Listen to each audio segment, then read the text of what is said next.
I've spent 5 years at university now, and one thing I've realised is that if you want to see your friends, play a bit of sport, and do all the other things that you enjoy with your time, then you need to be a little bit organised with your academics. In this video, I'm going to go through my top 3 tips for getting your university term off to a flyer.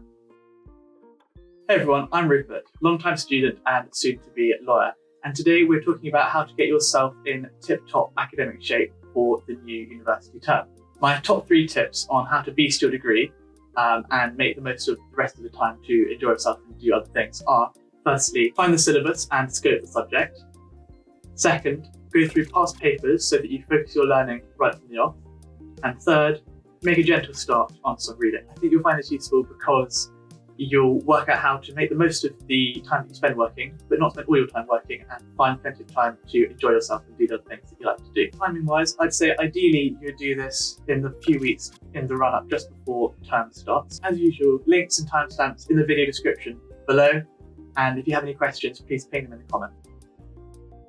Okay, part 1, finding the syllabus and scoping the subject. You're going to want to find the syllabus, preferably from this year, but last year's is also fine, and have a look through so that you get a basic idea of the structure of your course.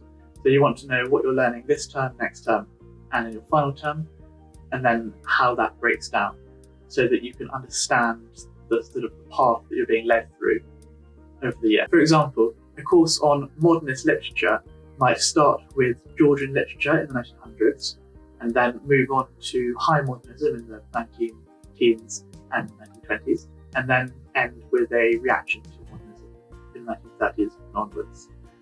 So once you've got that sort of rough idea, that really helps you situate individual authors or text, because then you can sort of pigeonhole them, and that makes everything make more sense when you come to it in lectures and seminars later in the term. Or to take a law example, if you were, say, taking criminal law, you might look at your syllabus and work out that you're going to start learning about the mental and the physical parts of every single crime. Then you're going to go and learn, say, 5 or 6 or 7 individual crimes, and then you finish off the course by learning about defences. And just knowing that in your head is really helpful, because you're then able to fit each new piece of information you learn into the puzzle that makes up the total picture that you're meant to be learning through the year. If you can't find the syllabus, then there are 3 other ways I would recommend for getting the same benefits and helping you understand your course. The first is the best one, which is to talk to someone who did the course last year and get them to explain the lie of the land and which bits you should focus your attention on, which bits are slightly less important. The second thing you can do is read an introductory book on the topic. Something like the Cambridge Companion is really good for a lot of different humanities subjects, and this can give you a similar kind of benefit. Probably I'd stick to just the introduction and 1 or 2 chapters that jump out at you, because they'll inevitably not be aimed at your particular course and won't necessarily be totally relevant. The third thing is to listen to a podcast on the general area. So something like In Our Time by the BBC has lots of really interesting arts and culture episodes stretching back over years and years, and is perfect for giving you an overview of your subject area. The second part of getting yourself ready for the new university term is finding some old papers and using them to focus what you're going to be learning on. Through reviewing past papers, you'll learn which topics come up lots, what the issues with those topics are, and then you can choose which bits to focus on through the year. You're not just learning for the exam, but doing it like this means that you know which bits are particularly important and which bits you don't have to waste your time looking over in massive detail. Once you have your exam papers, you're going to be working out first which topics you want to focus on throughout the year, and secondly, which parts of those topics, which are the key issues in those topics that you're going to also focus on. So for example, when I did English at Durham, you had to write 3 essays in 3 hours, and one of those was on one author, and then the next 2 were comparisons. So the most you could write on was 5, but you might want to have 1 or 2 spares. So when I had to look at the lecture list for the year, I could already see which were the 6 or 7 lectures I was really going to focus on, and know, or almost, which are the authors that I would be thinking about possibly writing. When you've worked out which topics you want to focus on through the year, then you want to make a document with all the different past paper questions on that topic. This will give you a really good idea of the most important issues and how they tend to get asked in your particular course. English, for example, is a largely thematic subject, and so past papers that I looked at tended to be structured around a set of recurring themes. So the document that I made, which you'll see linked below, collates those themes together.